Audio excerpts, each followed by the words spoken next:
Hi everyone, welcome to an academy. Very good evening.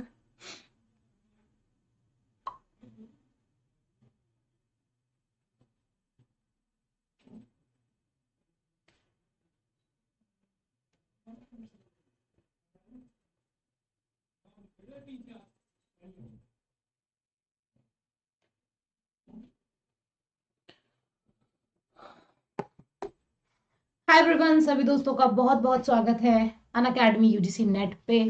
आज हमारी 500 MCQ series का day 3 है। अब तक हम 50 क्वेश्चंस कर चुके हैं। इसकी सेपरेट प्लेलिस्ट भी बन चुकी है। आप प्लेलिस्ट पे जाके इजीली एक्सेस कर सकते हैं हमारी क्लासेस का।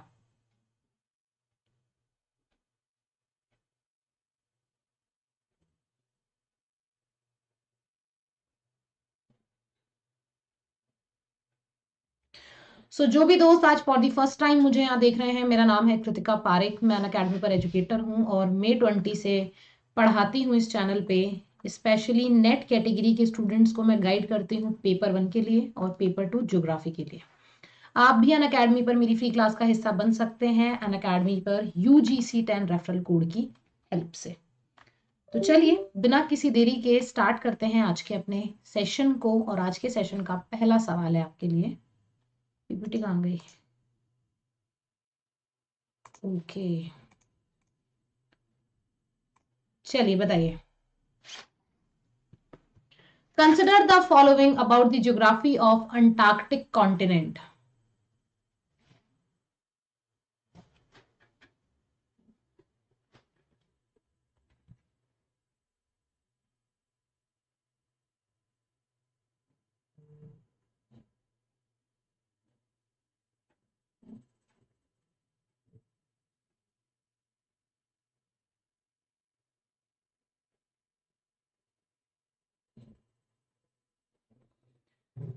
ए बी सी डी क्या होगा करेक्ट आंसर? अंटार्कटिक महाद्वीप के भूगोल के बारे में निम्नलिखित पर विचार करें।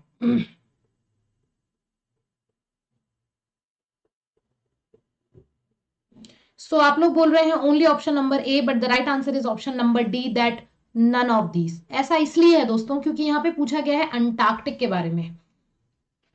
यहाँ पे बेसिकली हमारी अर्थ पे अगर हम बात करते हैं नॉर्थ पोल में और साउथ पोल में, तो नॉर्थ पोल का जो एरिया है उसे हम बोलते हैं आर्कटिक, और जो साउथ पोल का एरिया है उसे हम कहते हैं अंटार्कटिक। तो पहली बात तो ये कि ये साउथ पोल में है अंटार्कटिक, लेकिन सिमेट्रिकली, मतलब कि सममित रूप से ये फैला हुआ है।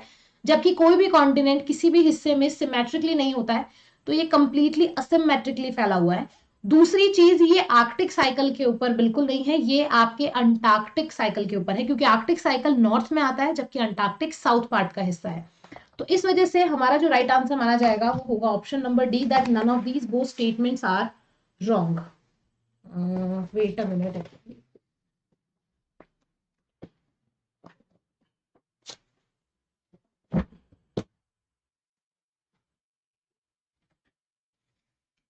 Hello everyone. Okay guys, the next question is the term pole feeling force relates to the pole पलायन बल का शब्द का अर्थ क्या है?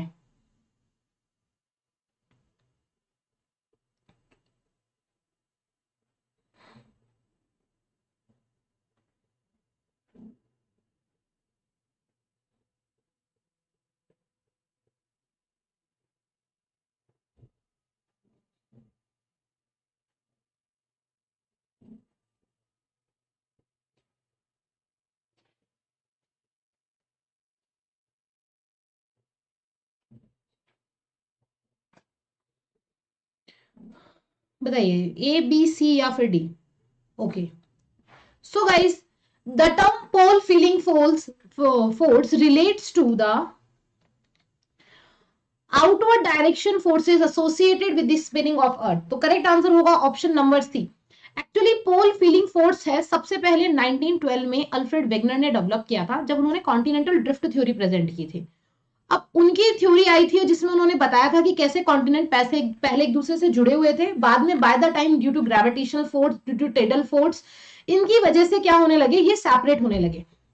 तो इसीलिए उन्होंने बोला कि अर्थ जब रोटेट करती है तो अर्थ के रोटेशन से एक फोर्स जनरेट होता है, जिसकी वजह से जो कॉन्टिनेंट्स हैं वो नॉर्थ की तरफ मेजरली नॉर्थ की तरफ और इक्वेटर की तरफ उनका मूवमेंट स्टार्ट हो रहा था। तो जब उन्होंने ये बोला तो 1915 में after the first world war in 1920 उन्होंने इस पोल के बारे में बताया, इस फोर्स के बारे में बताया। लेकिन क्योंकि आगे चल के प्लेट टेक्टोनिक्स थ्योरी ने बहुत अच्छे अच्छे प्रूफ प्रेजेंट कर दिए थे, तो पोल फीलिंग फोर्स को कुछ खास वैल्यू दी नहीं गई थी। तो इतना आपको दो बातें इसकी आदत नहीं है कि ये अल्फ्रेड वेगनर ने दी थी कॉन्टिनेंटल ड्रिफ्ट को समझाने के लिए, और दूसरा ये फोर्स जनरेट होता है अर्थ के रोटेशन की वजह से।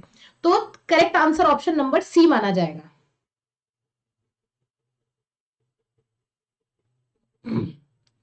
Next is according to Wegener, which among the following force could be said to be responsible for continental drift?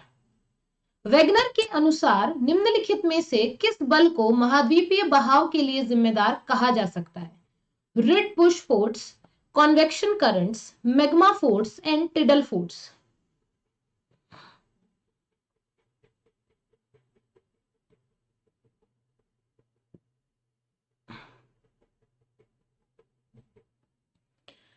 Correct answer option number D, this is called tidal force, जिसे हम कहते हैं ज्वारीय बल। तो उन्होंने यही कहा था कि जो सन का जो ज्वारीय बल है, अर्थ का जो फोर्स है, उसकी वजह से कॉन्टिनेंट एक दूसरे से दूर जा रहे हैं। इससे रिलेटेड थ्योरी उन्होंने 1912 में दी थी। दो बातें हैं यहाँ पे दोस्तों, आपके एग्जाम में सवाल बनता है, एक सवाल आता है कॉन्टिनेंटल ड्रिफ्ट थ्योरी किसने दी थी, और एक सवाल बनता है continental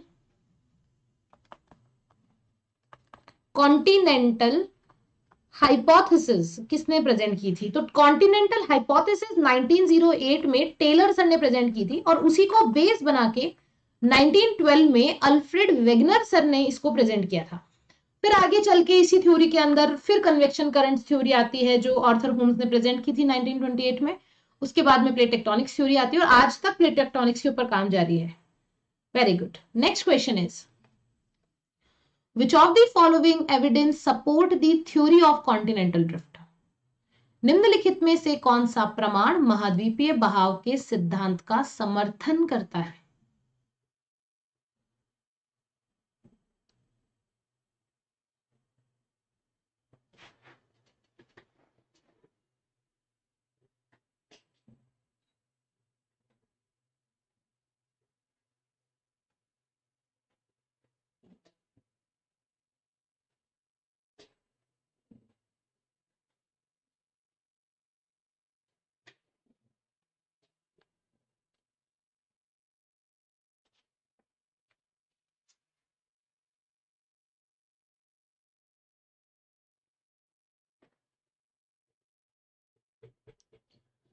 So guys, the right answer option number A।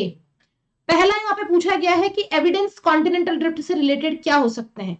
तो क्योंकि उन्होंने कॉन्टिनेंटल ड्रिफ्ट से रिलेटेड जो सबसे ज्यादा स्ट्रॉन्ग एविडेंस दिया था, वो उनका एक एविडेंस था जिक्सॉ फिट। जिक्सॉ फिट एक तरह का गेम होता है जो लकड़ी के पीस ऑफ पजल से बनता है, जिसे जोड़ना होता है। तो वैसे ही इन्होंने बताया कि जो आज की डेट में हमारे कॉन्टिनेंट्स हैं, कॉन्टिनेंट्स में आप मानिए कि फॉर एग्जाम्पल जो सिचुएशन या जिस तरह की लोकेशन अगर हम आज की डेट में देखें, तो जो अफ्रीका कॉन्टिनेंट है, ये है अफ्रीका और ये है साउथ अमेरिका। तो ऐसा कहा जाता था कि अगर इन्हें आपस में जोड़ के देखा जाए तो ये कंप्लीट जिग्सॉ फिट के जैसे पीसेस ऑफ पजल्स की तरह आपस में जुड़ सकते थे, जिसे उन्होंने जिगसॉ फिट का नाम दिया था। तो कहीं ना कहीं ये कहना भी, जैसे घाना की हमने बात करी, तो घाना यहां पे आता है, ठीक है, घाना, और यहां पर आता है ब्राजील। तो ब्राजील और घाना के अंदर बहुत सारे ऐसे, थोड़ा नीचे आता है, बहुत सारे ऐसे पॉइंट्स की सिमिलैरिटीज है जो देखने को मिलती है। तो पहला ऑप्शन यहाँ पे कंप्लीटली करेक्ट है कि साउथ अमेरिका, अफ्रीका और दक्षिणी अमेरिका की तटरेखाओं का आरा फिट होना। दूसरा, occurrence of gold deposits in Ghana coast but the absence of any source rock there, कि यहाँ पे सोने की माइंस देखी जाती है लेकिन इस तरह का सोर्स और कहीं नहीं है। तो ऑब्वियसली ये अटैच था, इसीलिए आज भी वहां पे उस तरह के जीवाश्म देखने को मिलते हैं, उस तरह की चट्टाने देखने को मिलती हैं। तीसरे की अगर बात करें, all the east south American and west African coast are good natural harbour, यहाँ पे प्राकृतिक बंदरगाह है ही नहीं, और जो प्राकृतिक बंदरगाह है उनका संबंध कॉन्टिनेंटल ड्रिफ्ट से नहीं है। सो इस वजह से आंसर होगा सिर्फ ऑप्शन नंबर ए और option number B.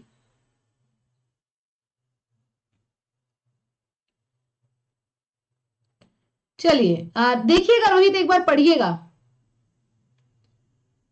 Ma'am theory में तो गोल्ड की बात ही नहीं करी गई थी। आप एक बार देखिएगा कि उन्होंने कौन कौन से ऐसे मिनरल्स बताए थे जिसके बारे में उन्होंने डिस्क्रिप्शन दिया था। घाना और ब्राजील का संबंध बताया गया था कि घाना और ब्राजील में जो गोल्ड माइंस देखी जाती हैं, क्योंकि दोनों के क्लाइमेट सिचुएशंस अलग अलग हैं, दोनों के बीच में एक बहुत बड़ा अटलांटिक ओशन है, बट फिर भी सिमिलैरिटीज है। तो एक बार आप वापस से पढ़िएगा, फिर बात करेंगे। Next question is, the belt of ancient rock of 2,000 million year from Brazil coast matches with loose from Western Africa. Also, the earliest marine deposits along the coastlines of South America and Africa are of the Jurassic age. The observation validate which of these theories?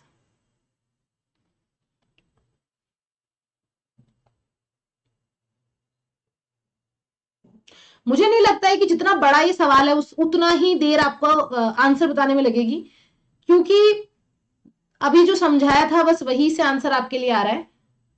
बताइए।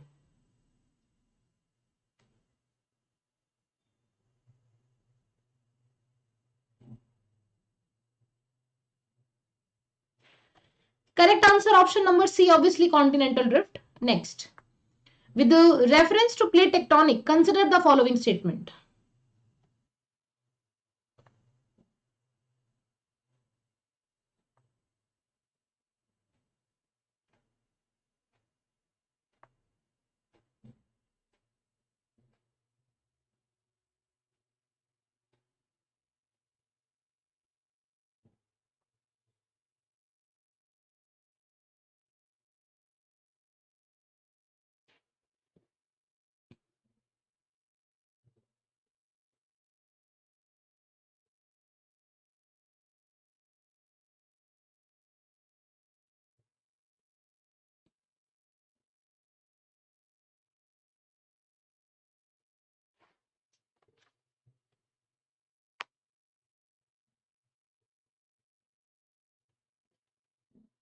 D. Only first and three. No, the right answer option number A. Option number ए यहाँ पे सही इसलिए है दोस्तों, plate tectonics इस theory की शुरुआत होती है स्टार्टिंग 1960s में। मॉर्गन सर सबसे पहले इसकी शुरुआत करते हैं। पहला स्टेटमेंट ये बोलते हैं कि ये अर्थ की जो क्रस्ट है, earth outer shell is divided into several plate that glide over the mantle.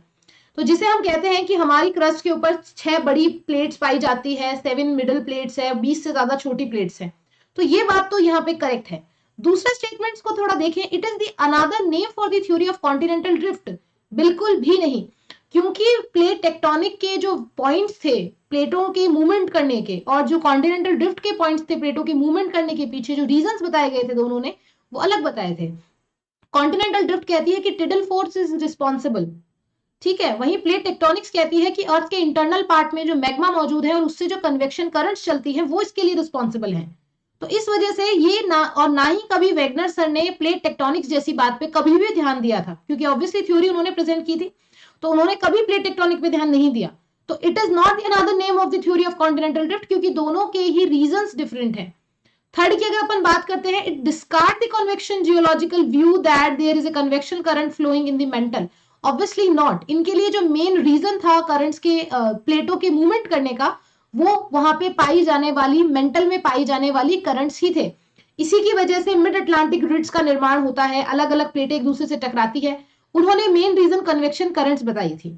तो तीसरे को इन्होंने गलत प्रिटेंड कर दिया, दूसरे को भी गलत किया है, तो सिर्फ और सिर्फ ऑप्शन नंबर ए यहाँ पे आएगा। नेक्स्ट है, विच of the following about the tectonic Indian plate is not correct. Tectonic Indian plate के बारे में कौन सा कथन सही नहीं है।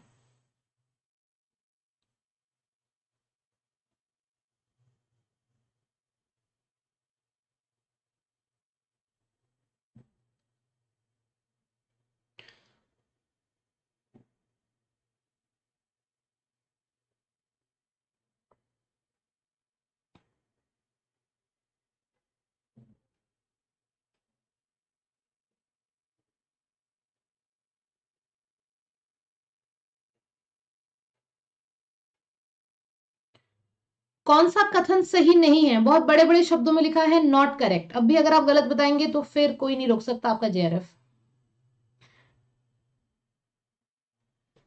करेक्ट आंसर है ऑप्शन नंबर सी। देखिए क्यों एक ऐसे गलत है, अब आप देखिए मैं वही बोल रही हूँ कि क्यों गलत बता रहे हैं जानबूझ करके। इंडियन प्लेट, इंडियन प्लेट आपको पता है जिसे हम इंडो ऑस्ट्रेलियन प्लेट कहते हैं, उसके बारे में कौन सा कथन सही नहीं है? तो यह एक टेक्टोनिक प्लेट है, ऑब्वियसली एक मेजर प्लेट है तो टेक्टोनिक तो प्लेट होगी, विवर्तनी की घटना से बनी है। It is firms A convergent plate boundary with the Himalaya. Himalaya plate है, यूरेशियन प्लेट और इंडियन प्लेट आपस में टकराती है तो ये कन्वर्जन प्लेट बाउंड्री बनाती है। The plate extend to Pakistan to Myanmar as well, obviously. But Indian plate is tectonically separated from the peninsular India. ये यहां गलत है। मानिए कि ये एक इलाका है, ठीक है,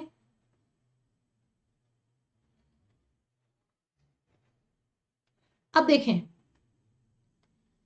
ये आप इस क्षेत्र को आप मानिए कि ये हिमालय है, ठीक है। अब हिमालय के एक साइड यहां पे है यूरेशियन, यूरेशियन प्लेट, और यहां पर है इंडियन प्लेट जिसे इंडियन इंडो ऑस्ट्रेलियन प्लेट भी कहते हैं, इंडियन प्लेट, ठीक है। अब इंडियन प्लेट कहां से कहां तक है, मतलब ये कंप्लीट इंडियन प्लेट है, ये है पाकिस्तान और ये है म्यांमार, ओके। अब आप मुझे बताइए कि पेनिनसुलर का मीन्स क्या होता है? पेनिनसुलर का मतलब वो होता है जिसका एक हिस्सा लैंड से जुड़ा हुआ हो और बाकी के 3 हिस्से पानी में हो। जैसे यहां पे है हमारा अरब सी, इधर इंडियन ओशियन एंड इधर बे ऑफ बंगाल, ठीक है। तो इसका मतलब ये वाला जो हिस्सा है इंडिया का, ये कौन सा है? पेनिनसुलर। तो अब बताइए पेनिनसुलर इंडियन प्लेट से डिफरेंट कैसे हो सकता है? तो ये स्टेटमेंट तो गलत है, ये तो अपने आप में जुड़ा हुआ हिस्सा है।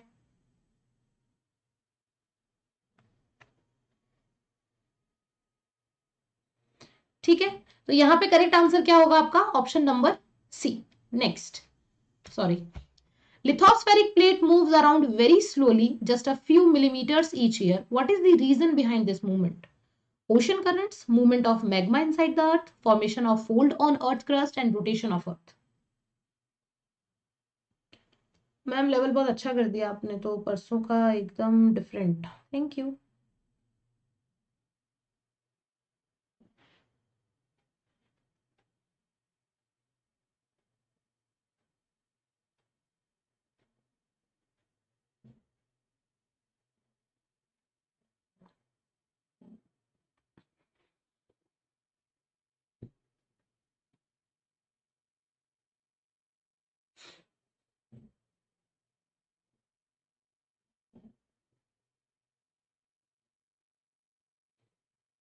आप लोग बोल रहे हैं B that movement of magma inside the earth, obviously lithospheric plate, lithosphere कौन सा एरिया होता है? हम हमारी अर्थ को 3 पार्ट से डिवाइड करते हैं। मान लीजिए कि ये वाला जो हिस्सा है ये अपनी अर्थ की गहराई है, तो हम अर्थ को 3 हिस्सों में डिवाइड करते हैं, क्रस्ट, उसके नीचे मेंटल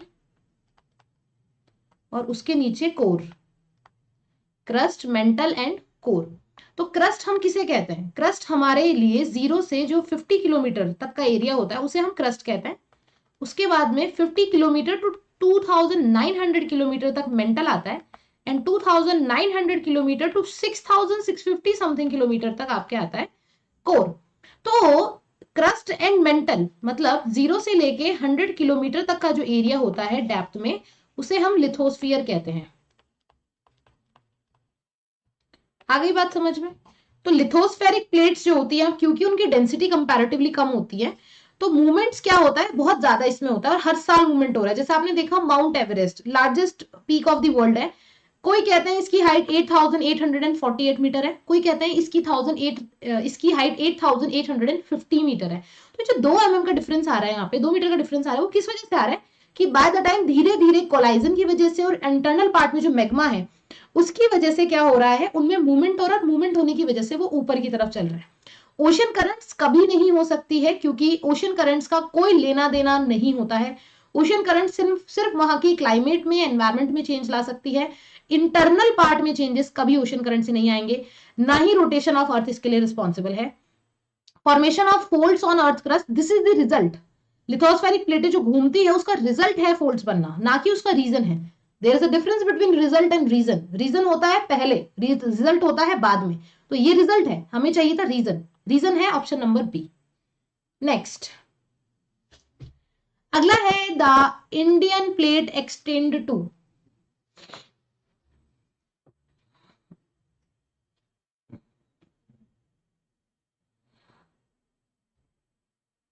ऐसा नहीं होता है, और अगर आ भी जाए तो आपको 50 करना होगा.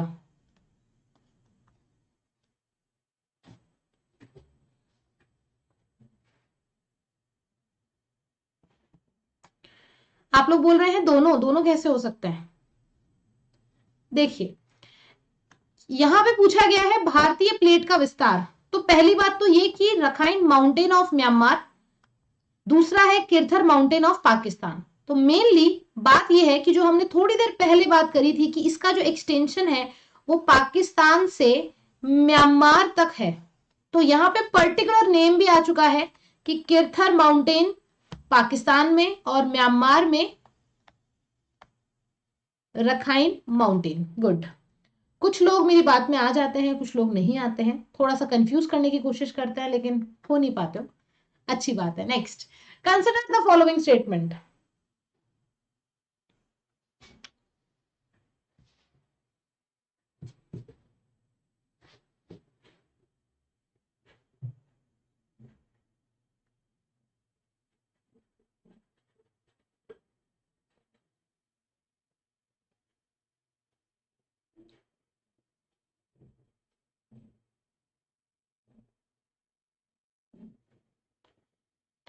Correct answer only option number A and B. Third गलत है, क्योंकि हमसे पूछा गया था कि northward movement of Indian plate continue till date. Obviously उसी की वजह से हिमालय का एक्सटेंशन हो रहा है, हिमालय ऊपर की ओर उठ रहा है. पहला सही है. As a part of western peninsular region of India is submerged beneath the sea, समुद्र के नीचे डूबा हुआ हिस्सा है. तीसरा है the river valleys in peninsular region are deep with high gradients. High gradients का मतलब होता है ऊंचाई. अब आप कंपेयर कीजिए कि नदी का मेन सोर्स क्या हो सकता है. रिवर, रिवर का जो मेन सोर्स होता है वो गाइस बेसिकली दो सोर्स होते हैं. एक होता है mountain,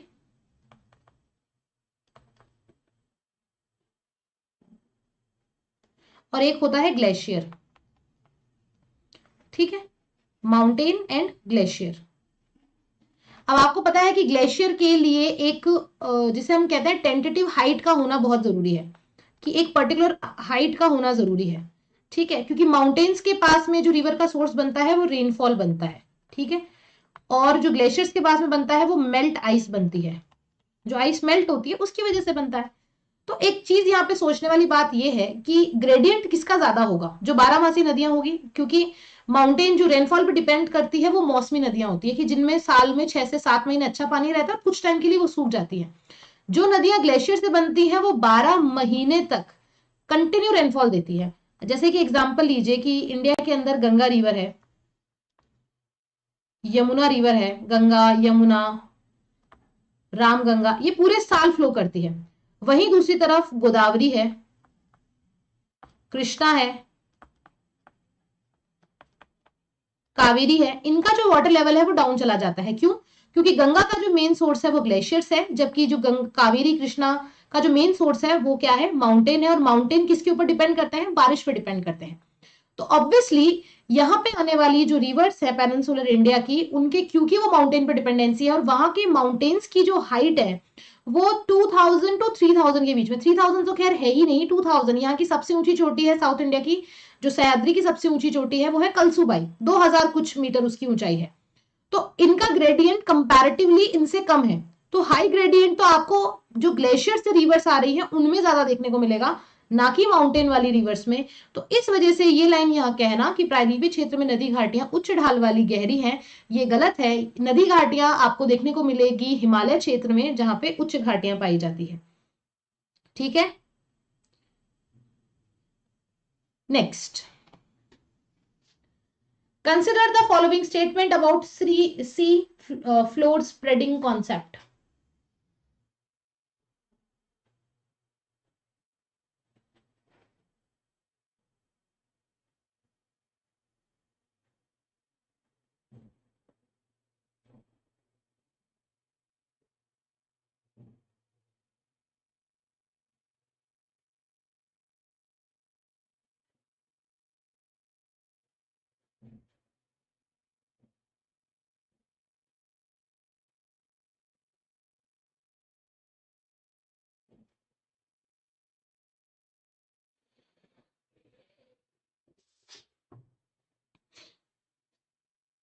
correct answer.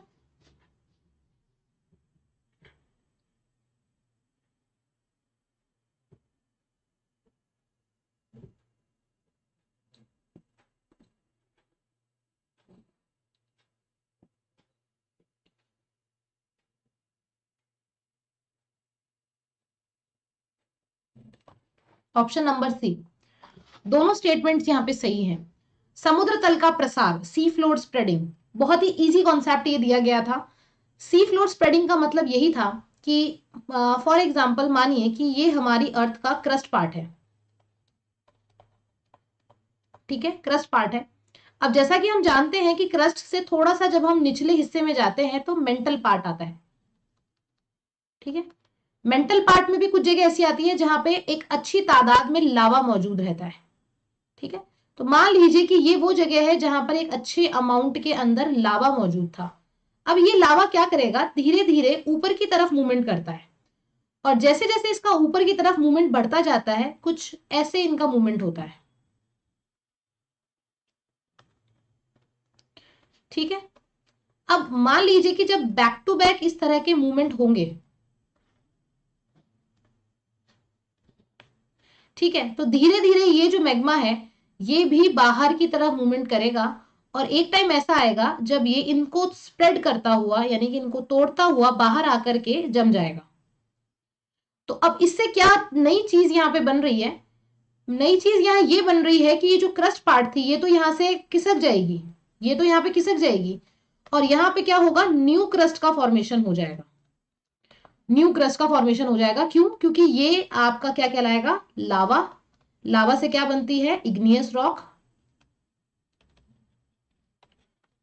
Igneous rock बनती है, और इग्नियस रॉक से न्यू क्रस्ट का फॉर्मेशन यहाँ पे हो गया। इसे ही हम कहते हैं सी फ्लोर स्प्रेडिंग थ्योरी। आपको पता होगा, इसका एक एग्जांपल आप ले सकते हैं, mid Atlantic ocean, mid Atlantic grid. तो मिड अटलांटिक ग्रिड आपको पता है कि ये नॉर्थ टू साउथ के बीच में फैली हुई है, जिसमें डॉल्फिन राइज और चैलेंजर राइज है। तो वो एक तरीके से सी फ्लोर स्प्रेडिंग का ही एग्जाम्पल माना जाता है, और उसी की वजह से कहा जाता है कि अटलांटिक ओशियन का एक्सटेंशन हो रहा है, वो बढ़ रहा है।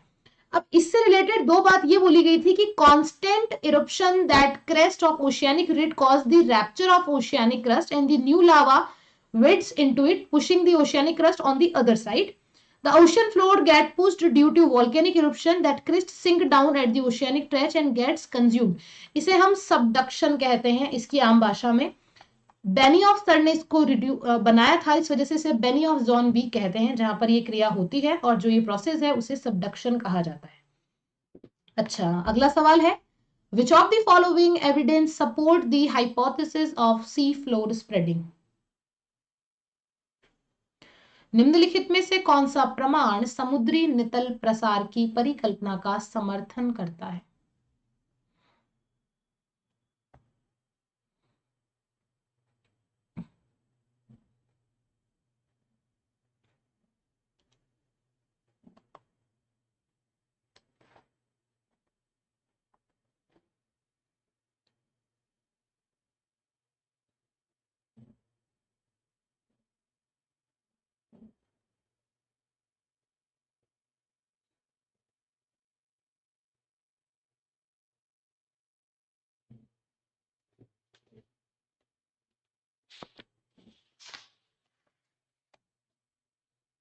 करेक्ट आंसर है option number D, all of the above. Next, which of the following ocean region is the primary site of generation of new crust hosting mineral resources and supporting unique ecosystem।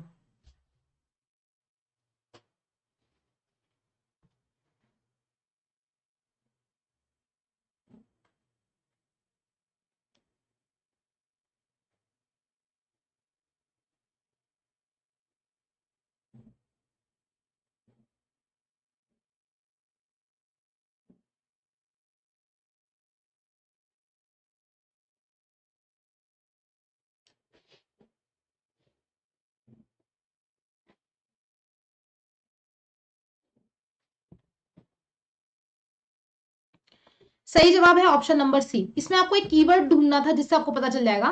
The keyword was the generation of new crust. अब आपको पता है कि littoral reason में new crust नहीं बनता है, ना ही कॉन्टिनेंटल शेल्फ में बनता है, ना ही कॉन्टिनेंटल राइस में बनता है। न्यू क्रस्ट बनता है मिड ओशन रिड्स में, क्योंकि इंटरनल पार्ट से मैग्मा लावा के रूप में जमता है। होस्टिंग मिनरल रिसोर्सेज, ऑब्वियसली जब न्यू क्रस्ट बनेगा तो इग्नियस रॉक बनेगी, और इग्नियस रॉक के अंदर सबसे ज्यादा तादाद में मिनरल्स पाए जाते हैं। And is supporting unique ecosystem, अब जहां पे मिनरल्स होगा, जहां पे रिड्स होंगी, तो वो अपने आप में एक इकोसिस्टम को भी जनरेट करता ही है। तो सी आंसर यहाँ पे सही माना जाएगा।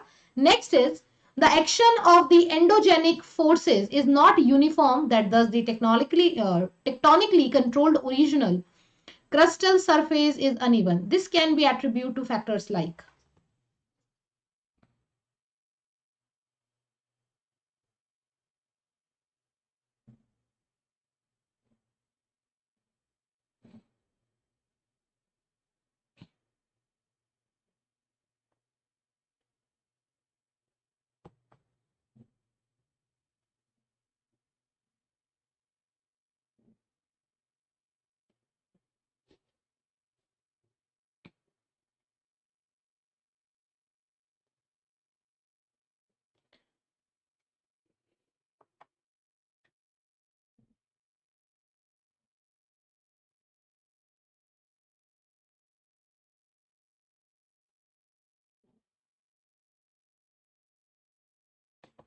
सही जवाब है ऑप्शन नंबर डी, सारे ही सही हैं, क्योंकि क्वेश्चन की डिमांड ये थी कि हमारी अर्थ के इंटरनल पार्ट में हमारी अर्थ जितने भी तरीके के मूवमेंट्स यहाँ हो रहे हैं और जो भी रिजल्ट हम देख पा रहे हैं वो दो फोर्सेस का रिजल्ट है। एक एंडोजेनेटिक जो इंटरनल पार्ट में लगता है, एक एक्सोजेनेटिक जो आउटर पार्ट में लगता है। अब एंडोजेनेटिक फोर्सेस, क्योंकि हमारी अर्थ का जो क्रस्ट वाला इंटरनल हिस्सा है वहां पे चट्टानों का डिस्ट्रीब्यूशन टोटली अनइवन है, तो उसी वजह से वहां पे जो होने वाले जो प्रोसेस है वो भी सब तरफ से इक्वली डिस्ट्रीब्यूटेड नहीं है, अनइवन डिस्ट्रीब्यूशन है। अब अनइवन डिस्ट्रीब्यूशन का रिजल्ट हमेशा से ही एक अनइवन होगा। आप इसका एक एग्जांपल लीजिए कि कंप्लीट वर्ल्ड को अगर मैं बना के देखूं तो कंप्लीट वर्ल्ड में कुछ हर जगह आपको अलग अलग दिखाई देगी। फॉर एग्जाम्पल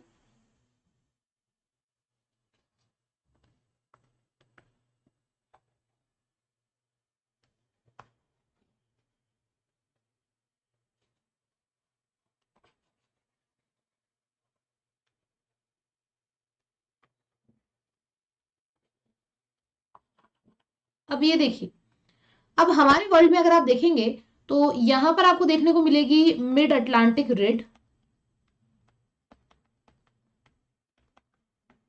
ठीक है। ये वाला जो एरिया है ये आपको कंप्लीटली रिंग ऑफ फायर के नाम से जाना जाता है, यहां से लेके ये वाला एरिया रिंग ऑफ फायर के नाम से जाना जाता है, ठीक है। पैसिफिक ओशियंस की अगर बात करती हूँ तो मोस्टली जो वॉल्केनोज आते हैं वो सब यहीं पे आते हैं। अर्थक्विक जोन की अगर बात करूं तो जापान वाले इलाके में मोस्टली अर्थक्विक्स आते हैं, इंडिया में इस वाले इलाके में मोस्टली अर्थक्विक्स आते हैं या साइक्लोन्स आते हैं। तो कहने का मतलब ये है कि कहीं पे मिड अटलांटिक रिड्स का बनना, कहीं पे वॉल्केनोज का ज्यादा आना, कहीं पे अर्थक्विक का ज्यादा आना, कहीं ना कहीं इन सब में इंसान तो रिस्पॉन्सिबल नहीं है, ये सब तो होता टोटली नेचुरल है। नेचर में भी कौन सा फोर्स इसके लिए रिस्पॉन्सिबल है? एंडोजेनेटिक फोर्स इसके लिए रिस्पॉन्सिबल है। अब ऐसा क्यों है कि अर्थ के सिर्फ इन्हीं स्पेसिफिक पार्ट्स में ही ये घटना हो रही है? आखिर इंडिया में मेन लैंड में क्यों वॉल्केनिक इरुप्शन नहीं हो रहा है? क्यों आपको इटली में ही वॉल्केनिक इरुप्शन करवाना है? आइसलैंड में डेड वॉल्केनोज अब क्यों हो गए हैं? ऐसे क्यों रीजंस है? क्योंकि हमारी अर्थ का जो इंटरनल पार्ट है उसमें जो डिस्ट्रीब्यूशन है फोर्सेस का वो अनइवन है, और उन्हीं की वजह से जो अर्थ के आउटर पार्ट में जो रिजल्ट निकलता है वो भी अनइवन होता है। तो इस वजह से इसी प्रकार विवर्तनिक रूप से मूल क्रिस्टल सतह समान है। अब इसके लिए क्या हो सकता है? Obviously variation in crystal thickness, crust की थिकनेस में वेरिएशन हो सकता है। कहीं पे थिकनेस अगर कम है तो इंटरनल पार्ट के फोर्सेस थोड़ा फास्टली मूवमेंट करके बाहर आ सकते हैं, कहीं पे थिकनेस अगर ज्यादा है तो बाहर आने में उन्हें प्रॉब्लम हो सकती है। वेरिएशन इन जियोथर्मल ग्रेडियंट्स, भूतापी प्रवणताओं में भिन्नता, जहां पे ज्यादा वर्क करेंगे वहां पे ज्यादा रिजल्ट निकलेगा। And volcanism in lithosphere, obviously. तो तीनों ही पॉइंट्स यहाँ पे टोटली करेक्ट है।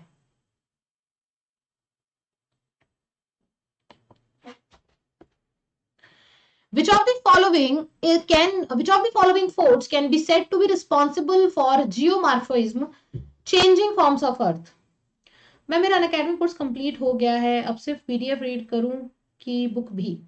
प्रीति ये डिपेंड करता है कि आपने कहाँ से पढ़ा है। जैसे मेरी क्लासेस तो अभी तक चालू है, मेरा तो कोर्स कंप्लीट नहीं हुआ है।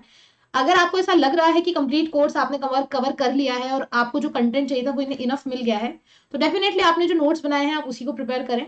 और अगर आपको लगता है कि कहीं कोई छूटा हुआ है तो वो जो पॉइंट्स आपको लगे हैं कि ये नहीं हो पाए हैं, उन्हें आप बुक से कवर कर सकते हैं, या फिर जो क्लासेस नहीं हुई हैं उन पे उनको आप देख सकते हो। अगर सब्सक्राइब स्टूडेंट है तो बुक से पूरा पढ़ने की जरूरत नहीं होती है, नोट से काम चल जाता है।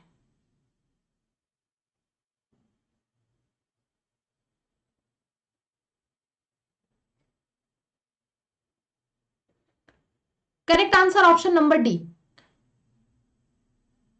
Changing forms of earth, radio activity inside the earth, tidal friction and glacial movement, क्योंकि ये एंडोजेनेटिकली प्लस एक्सोजेनेटिकली दोनों तरह से वर्क कर रहे हैं। विच ऑफ द फॉलोइंग हो गया, which of the following factor contribute to the evolution of landforms on earth, निम्नलिखित में से कौन सा कारक पृथ्वी पर भू आकृतियों के विकास में योगदान देता है?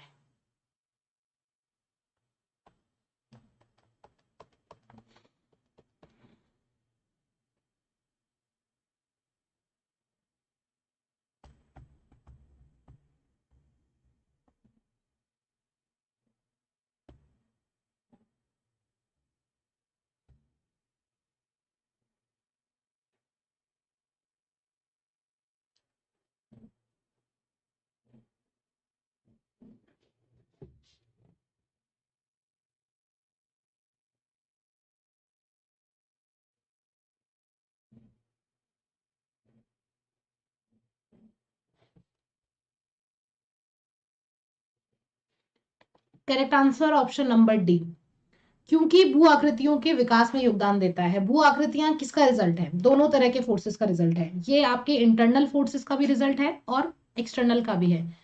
अगर हम बात करते हैं लैंडस्केप की, लैंडस्केप की अगर बात करते हैं तो landscape is a result of endogenetic force plus exogenetic force,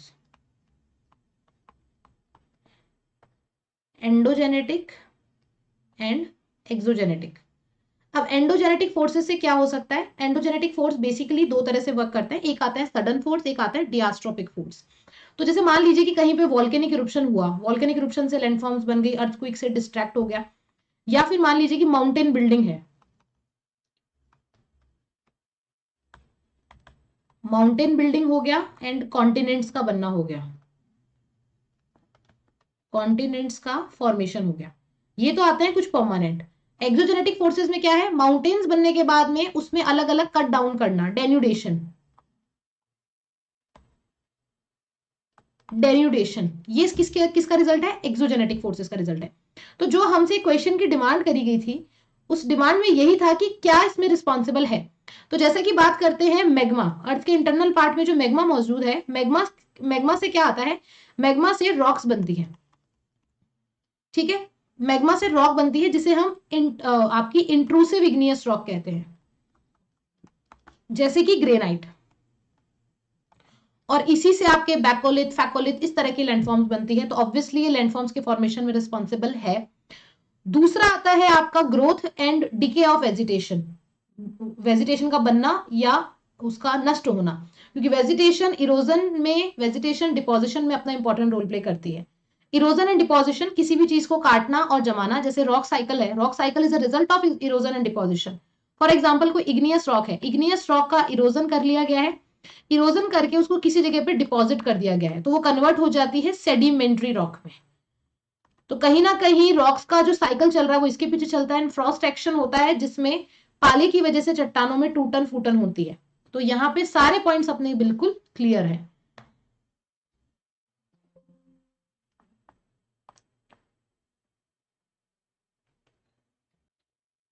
okay guys, next question का आंसर बताइए।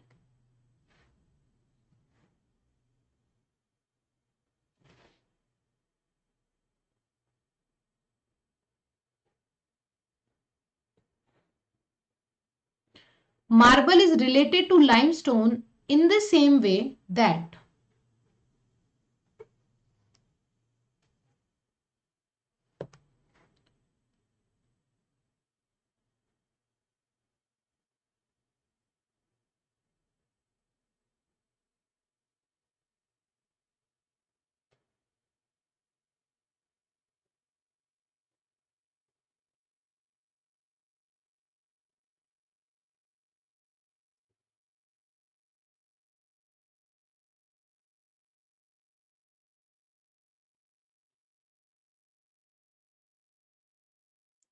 Correct answer is option number B. एक तरीके से क्वेश्चन की डिमांड यहाँ पे ये करी गई थी कि जैसे मार्बल रिलेटेड है सैंडस्टोन से, लाइमस्टोन से सॉरी, मतलब कि मार्बल एक तरह से मेटामॉर्फिक रॉक है जो लाइमस्टोन से बनती है, तो उसी तरह से जैसे बेसाल्ट है तो basalt is related to granite, ये नहीं होगा क्योंकि ये दोनों ही इग्नियस रॉक है, दोनों ही इग्नियस रॉक है।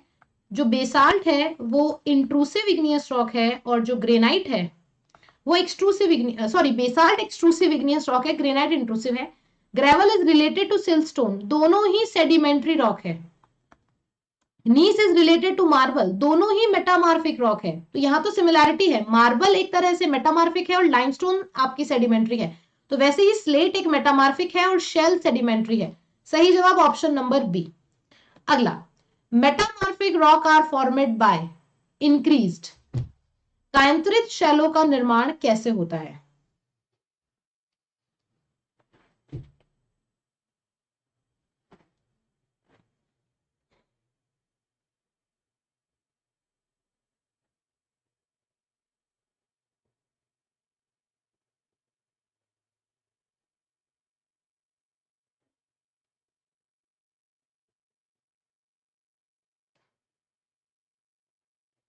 सही जवाब है प्रेशर एंड हीट की वजह से। अगला, the basic source of all minerals on earth is, पृथ्वी पर सभी खनिजों का मूल स्रोत क्या है?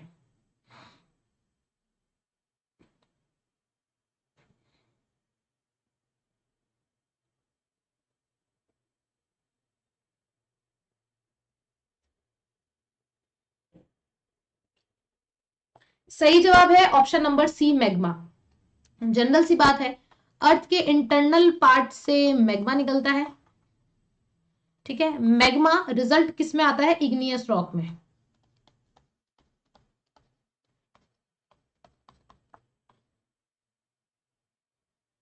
और इग्नियस रॉक को ही हम प्राइमरी रॉक भी कहते हैं,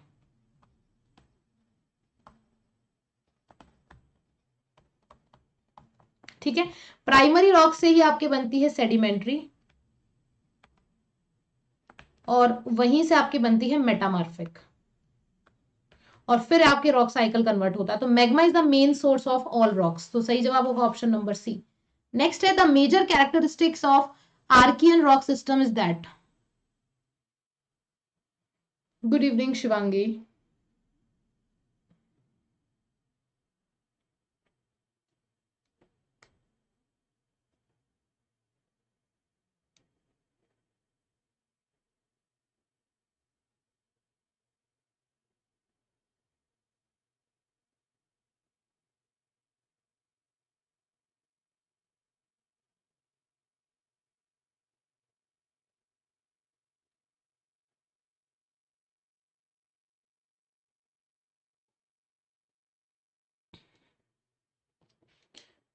सही जवाब है option number A, it was formed before the appearances of life in geological sequence, बिल्कुल हमारे जीवन की उत्पत्ति से पहले इनका निर्माण हो गया था, आर्कियन सिस्टम ऑफ रॉक का। अगला, consider the following about the rock system of India, Bharat के रॉक सिस्टम के बारे में निम्नलिखित पर विचार करें।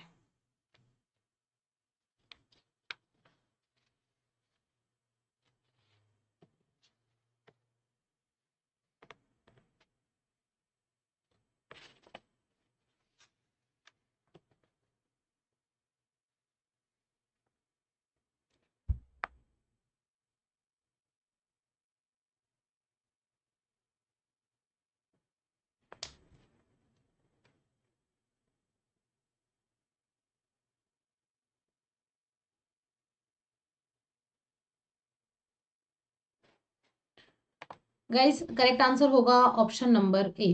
पहला तो ये भारत के रॉक सिस्टम पर विचार करें तो the Archean rocks are found in Deccan peninsular and parts of north east, that is completely true. The Dharwar rock system are rich in iron और obviously Cuddapah system rocks can be found only in Himalayas, पहली बात तो यहाँ पे only आ गया तो वैसे गलत हो गया, और हिमालय आ गया तो पूरा गलत हो गया। कुडप्पा सिस्टम आपको साउथ इंडिया में some part of Andhra Pradesh में देखने को मिलती है, उसके अलावा भी ये साउथ इंडिया के कुछ हिस्सों में पाई जाती है। तो ओनली अगर स्टेटमेंट आपको कहीं आ रहा है तो उस पर डाउट देना बनता है, और अगर हिमालय आ रहा है तो ऐसा यहाँ पे नहीं है, तो तीसरा यहाँ पे गलत है। अगला, with reference to Dharwad system of rock, consider the following statement. These rocks belong to Precambrian period. These are mainly igneous in origin. These are rich in iron and manganese ore. Which of the following statement is correct?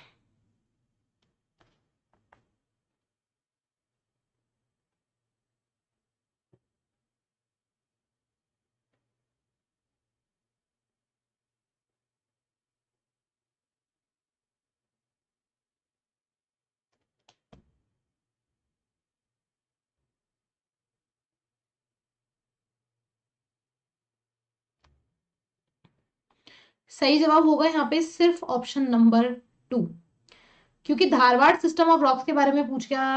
यहाँ पे जो अपना main सवाल बना था वो Dharwad system of rocks के बारे में पूछा गया था। देखिए, these rocks belong to pre Cambrian period, ठीक है। तो अगर हम बात करते हैं धारवाड़ सिस्टम ऑफ रॉक्स की, ठीक है, धारवाड़ सिस्टम दो तरह के आपके पीरियड्स होते हैं। एक आपके पीरियड बनता है प्री कैम्ब्रियन रॉक्स और एक बनता है आपके धारवाड़ एंड आर्कियन सिस्टम। सो जो धारवाड़ सिस्टम है वो एक अलग सिस्टम है और जो प्री कैम्ब्रियन एरा है वो अपने आप में एक अलग एरा है, ठीक है। ये आपको mainly Dharwad system of rocks में, क्योंकि ज्यादातर इसमें देखने को मिलती है सेडिमेंट्री टाइप्स की रॉक, ठीक है। तो जैसे आपको ज्यादातर धारवाड़ सिस्टम ऑफ रॉक्स देखने को मिलेगा इंडिया के मिड पार्ट में, जहां पे आयरन टाइप ज्यादा देखने को मिलता है, मैग्नीज हो गया, आयरन और हो गया, ये सब। These are mainly igneous in origin, these are rich in iron and manganese. Dharwar system of rock, these are rich in iron. तो ये जैसा कि मैंने यहाँ पे बताया था कि कौन सा स्टेटमेंट्स यहाँ पे इनकरेक्ट है, तो these are mainly igneous in origin, तो जैसा मैंने बताया कि ये सेडिमेंट्री टाइप की रॉक्स होती है। Rich in iron and manganese correct है, and these are belong to pre Cambrian, क्योंकि Precambrian rock and Dharwar and Archean system of rock ये है। ये किसने कहा आपको रोहित कि टॉपिक्स रॉक में आपका ये चैप्टर नहीं है? Types of rock, types of rock अगर नेट में नहीं है तो मैं अभी अनअकैडमी छोड़ने को तैयार हूं। बस आप मुझे बता दें कि मैम आज तक इससे रिलेटेड सवाल नहीं आया है। Now this is the last question. Consider the following about the Dharwad system of rock. Dharwad चट्टान के बारे में विचार करें।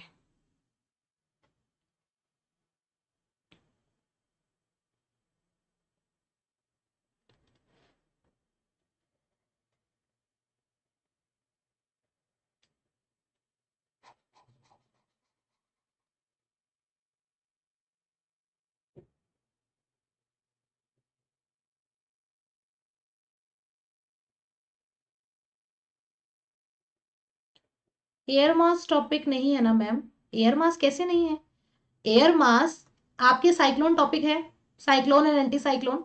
साइक्लोन कैसे बनता है? दो तरह का साइक्लोन होता है, ट्रॉपिकल एंड सब ट्रॉपिकल। सब ट्रॉपिकल किससे बनता है? फ्रंट्स की वजह से। फ्रंट्स के पीछे कौन रिस्पॉन्सिबल होती है? Air masses. आपको डायरेक्टली नहीं दिया गया है, लेकिन आप ये तो देखिए कि जो चीज हमें करनी है, अभी जैसे आपको जेआरएफ क्लियर करना है तो आपको जेआरएफ करना है, लेकिन उसके पीछे आपको सिलेबस पढ़ना पड़ेगा, पेपर 1 भी पढ़ना पड़ेगा, पेपर 2 भी पढ़ना पड़ेगा, एग्जाम भी देना पड़ेगा, एग्जाम में अपीयर भी होना पड़ेगा। प्रोसेस तो है, तो वैसे ही जो टॉपिक्स है उनके प्रोसेस को तो पढ़ना जरूरी है।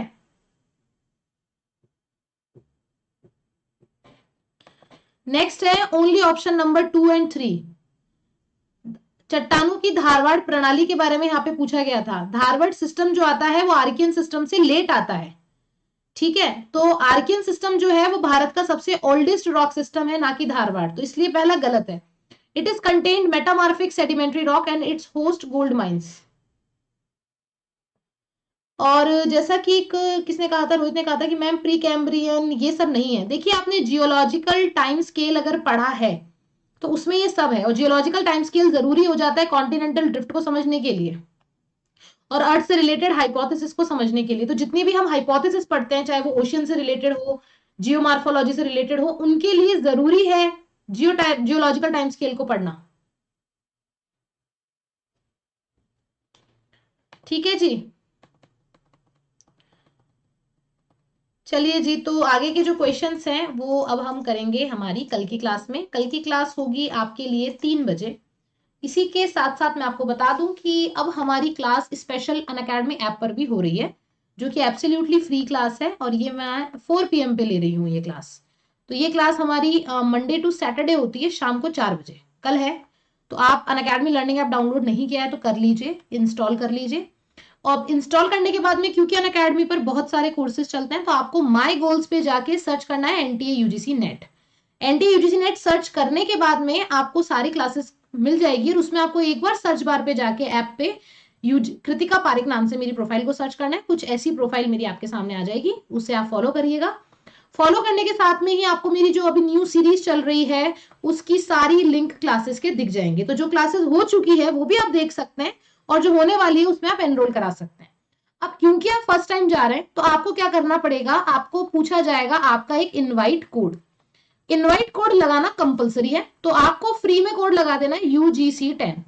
UGC10 आपका इनवाइट कोड रहेगा, इसे लगा के आप अपनी क्लास को एनरोल करा सकते हैं डायरेक्टली। और साथ ही साथ अनअकैडमी सब्सक्रिप्शन पर भी 10% मिनिमम एंड जो भी एप्लीकेबल मैक्सिमम ऑफ होगा वो आपको इससे मिल जाएगा, सेम रेफरल कोड UGC10 लगाने से। जो फीस है वो है 15,950, लेकिन कोड लगाने के बाद में 14,355 में आपको सब्सक्रिप्शन मिल जाएगा। कंप्लीट पेपर 1 का, कंप्लीट पेपर 2 का, साथ ही साथ सारे एजुकेटर्स की क्लासेस। ऐसा नहीं है कि सिर्फ मेरा कोड लगाओगे तो मेरी ही क्लास देख पाओगे, सबकी क्लासेस आप देख सकते हो वहां पे। आप अगर चाहें तो EMI पे सब्सक्रिप्शन ले सकते हैं, और अपने क्रेडिट स्कोर की हेल्प से भी और 5% ऑफ ले सकते हो। तो जल्दी कीजिए, अनअकैडमी का कोई भी सब्सक्रिप्शन हो, UPSC, SSC, बैंक, रेलवे, कोई भी सब्सक्रिप्शन हो, मैक्सिमम ऑफ के लिए UGC10 कोड आपके लिए अवेलेबल है, इसे आप अप्लाई कर सकते हैं। ये अनअकैडमी का ऑफिशियल टेलीग्राम चैनल है, इसे आप फॉलो कर लीजिए ताकि आपको हमारी क्लासेस के लिंक मिल जाए। Thank you so much, take care guys. I hope class अच्छी लगी होगी। अगर अच्छी लगी है तो जल्दी से लाइक का बटन दबा दो, चैनल को सब्सक्राइब कर लो और बेल आइकन दबाएं। Thank you, have a nice day, have a great day.